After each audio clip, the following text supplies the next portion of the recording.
আসসালামু আলাইকুম। আশা করি সবাই ভালো আছেন। আজকে আমি আপনাদের একটি মাছের বাজারে নিয়ে আসছি। এই যে মাছের বাজার দেখেন। এই মাছের বাজারে এই মাছগুলা কিন্তু দূর থেকে কোনো দুর্গন্ধ আসতেছে না। কিন্তু যখনই আমি এই মাছের কাছে যাইতেছি প্রচুর পরিমাণ গন্ধ আসতেছে। মানুষজন তারপরেও এগুলা নেওয়ার জন্য দামাদামি করতেছে। আমি একটু দূরে দাঁড়িয়ে এটা ভিডিও করতেছি।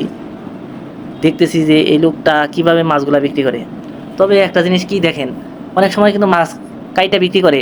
আজকে দেখলাম উনি মাছ কাইটা বিক্রি করতেছে না, কারণ মাছগুলো যদি উনি কাইটা দেয় তাহলে কিন্তু মাছ যে সমস্যা আছে এই সমস্যা ধরা পড়ে যাবে। যার কারণে উনি কী করতেছে, মাছগুলা কাইটা দিতেছে না। উনি বলতেছে আস্ত মাছ নিতে হবে। আর এই যে দেখেন পাঙ্কাশগুলো আছে কিন্তু পাশে, পাঙ্কাশগুলো কিন্তু একদম মরে গেছে। আর বিশেষ করে মাছ যখন আপনারা কিনবেন, মাছ কেনার সময় অবশ্যই খেয়াল করবেন যে মাছের মধ্যে মাছই বসতেছে কিনা।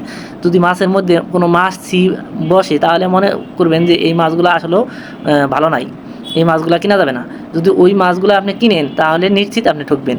আর দ্বিতীয়ত দেখেন, আপনি যাওয়ার সাথে সাথে যদি মাছটা কেনার আগ্রহ প্রকাশ করেন তাহলে কিন্তু কেজি প্রতি অন্তত 50 থেকে 100 টাকা বাড়তি চাইবে, কারণ তিনি জানে যে আপনি এই মাছটা নেবেন।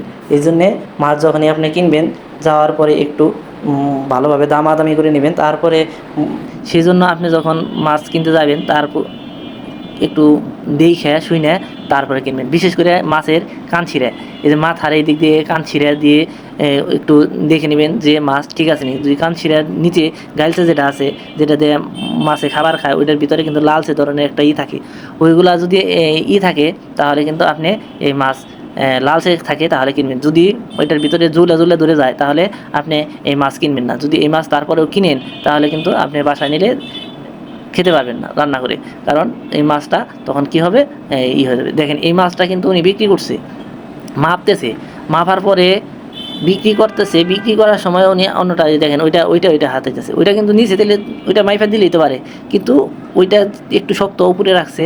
আর এই দুই পাশেরগুলো আর একটু নরম। উনি চাচ্ছে যে ওনার চোখে ফাঁকি দিয়ে যে ভাই এই মাছটা কিনতে আসছে সে কিন্তু এই জায়গায় দাঁড়ানো, যার কারণে উনি এই মাছটা নিছে। অন্য মাছটা উনি কিন্তু দেওয়ার চেষ্টা করছে কিন্তু দিতে পারে নাই। দেখেন আর বলতেছে এটা দেই, এটা দেই, কিন্তু এগুলো কিন্তু আরও নরম।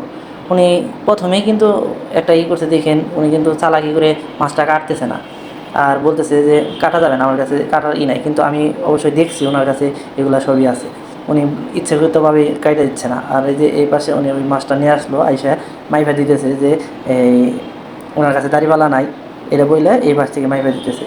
এখন এই পাশে মাপার কোনো কারণ সার্জারি আছে কিনা আমি সেটা আসলে জানি না, আপনাদেরকে সেটা দেখাতে পারলাম না। সবাই ভালো থাকবেন, সুস্থ থাকবেন, আমার চ্যানেলটি সবাই সাবস্ক্রাইব করবেন। আল্লাহ হাফেজ।